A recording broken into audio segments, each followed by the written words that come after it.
E a Ordem dos Advogados do Brasil pediu ao ministro do Supremo Tribunal Federal, Alexandre de Moraes, que autorize o senador Flávio Bolsonaro a visitar o ex-presidente na condição de advogado. Em ofício enviado ao Supremo, a OAB afirmou que Flávio não se apresenta apenas como filho do ex-presidente, mas também como advogado constituído. A entidade defendeu a garantia da comunicação entre advogado e cliente para fins estritamente profissionais. Ontem, a gente lembra que o ministro Moraes proibiu Flávio de visitar o pai por 90 dias e ainda deu 48 horas para que a defesa explique a divulgação de uma carta escrita por Jair Bolsonaro e que foi lida pelo seu filho, o senador Flávio Bolsonaro, nas redes sociais. No fim de semana, Ludmila, eu quero ouvi-la sobre essa iniciativa aí da OAB pedindo ao Supremo para reconsiderar essa decisão do ministro Alexandre de Moraes, que suspendeu aí por hora, né, as visitas do filho do senador Flávio Bolsonaro ao pai. Ele não é só o filho, mas também é um dos advogados de Jair Bolsonaro.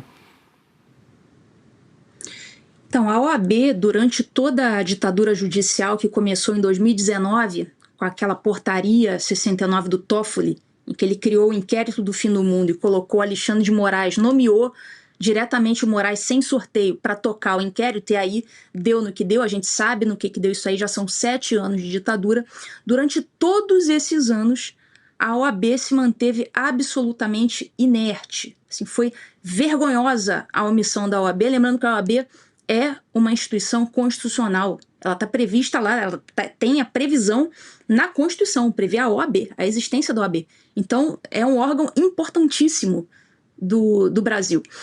E, felizmente, né, de uns meses para cá, ela vem ali, ainda que de forma muito constrangida, de forma muito educadinha, muito polida, ela vem contestando algumas coisas, mas depois de muito a população insistir para que fizesse algo.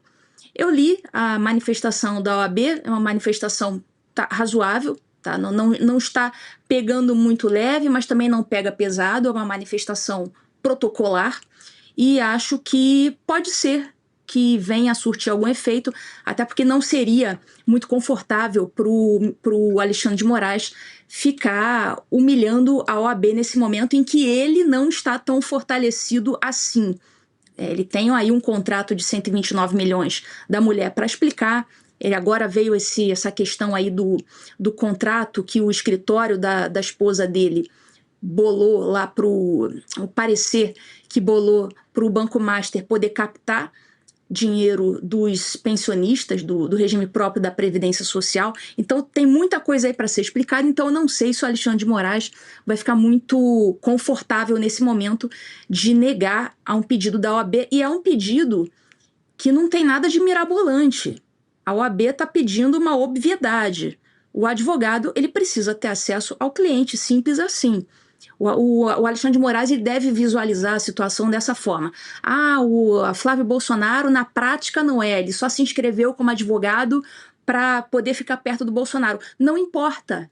Não importa. Se existe essa brecha na lei, ele usou, ele está dentro da legalidade, simples assim. Se o Bolsonaro tem outros advogados ali cuidando, isso não interessa. O fato é que ele está cadastrado nos autos como advogado Bolsonaro e simplesmente o Moraes tem que engolir essa. Não há o que fazer. Não tem como impedir esse contrato sem violar a Constituição, sem violar o Estatuto da OAB, sem violar as prerrogativas do advogado, não só o direito do sentenciado, mas a prerrogativa do advogado também. Então, nesse momento, entra a OAB.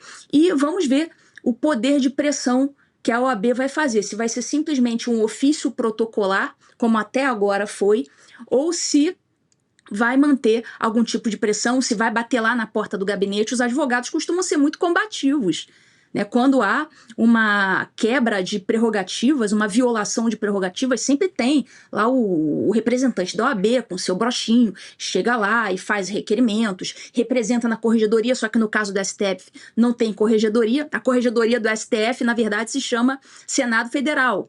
Então, caso o Alexandre de Moraes não conceda o pedido da OAB, ou seja, permaneça ali, mantenha-se firme no sentido de violar as prerrogativas do advogado, ou seja, as prerrogativas do Flávio Bolsonaro, a meu ver, eu já digo até o que a OAB deveria fazer. Eu já vou até me adiantar aqui. Caso o Alexandre de Moraes insista nessa barbaridade, a OAB já pode bater lá no Senado Federal, que é a corregedoria do STF, já que o CNJ não tem competência para disciplinar o STF. Vai lá, OAB. Se o Moraes negar, já fica a dica. Vai lá no Davi Alcolumbre, apresenta formalmente, né, um pedido de correição, que a gente pode ler com outras palavras também, pedido de impeachment. Fica a dica. Deixa eu ouvir a Fabi também. Fabi, enquanto a Ludmila comentava, eu recorri mais uma vez a esse ofício, a esse pedido, né, que foi feito aí pela OAB, pelo Conselho Federal da Ordem dos Advogados do Brasil, e está endereçado ao ministro Alexandre de Moraes, porque até me perguntei se talvez não fosse endereçado ao presidente do Supremo, o ministro Luiz Edson Fachin, mas é ele mesmo, ele que decidiu suspender por 90 dias o contato entre o senador e o pai, Jair Bolsonaro, e agora a OAB faz esse pedido endereçado ao próprio ministro Alexandre de Moraes, que, como bem disse a Ludmila, é um pedido óbvio, protocolar, né, o direito, a prerrogativa do advogado de ter acesso e contato com o seu cliente. Eu já, diferentemente da Ludmila, achei bem preocupante essa nota da OAB, onde ela tenta, né, dizer que ela não vai entrar no mérito e que ela reconhece o direito, né, que tem ali a prerrogativa.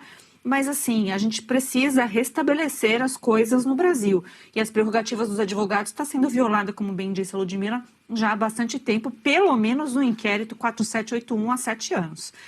Já foram vários pedidos de promessas, inclusive na pessoa do Beto Simonetti, que não foi que assinou a carta, esse ofício, porque ele está em licença, né? Tem até ali o nome e diz ali que é conselheiro licenciado.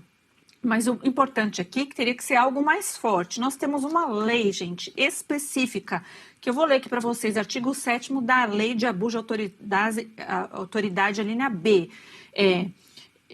Constitui crime violar direito ou prerrogativa de advogado. Já está violado, isso já ocorreu. Então, o que a OAB poderia fazer, como se trata de crime comum, né, a competência vai para a PGR, deveria oficiar a PGR, inclusive com uma notícia crime, pelo crime aqui de abuso de autoridade, e deixar isso correr no Supremo Tribunal Federal. Não seria no Senado por ser crime comum, mas isso seria muito importante. Existe essa carta na manga? Eu sinceramente acho que não, porque se a OAB fosse fazer algo como deveria, porque ela tem o dever, né, constitucional de defender os advogados, aqui já está estabelecido. A suspensão já houve, né? E você tem a suspensão de um direito de uma pessoa que não é, né, objeto de uma ação penal. O Flávio Bolsonaro não foi condenado a nada. E o direito dele, né, de ter cliente, a violação é dele, da prerrogativa do advogado, da proteção do advogado. Aqui a gente não está falando do presidente Bolsonaro, deveríamos também, mas nessa questão especificamente tem que se olhar para quem é o advogado. E o Flávio Bolsonaro disse ontem que iria provocar a OAB, provocou, e a OAB fez essa cartinha, esse ofício muito sensal, sem nenhum comprometimento.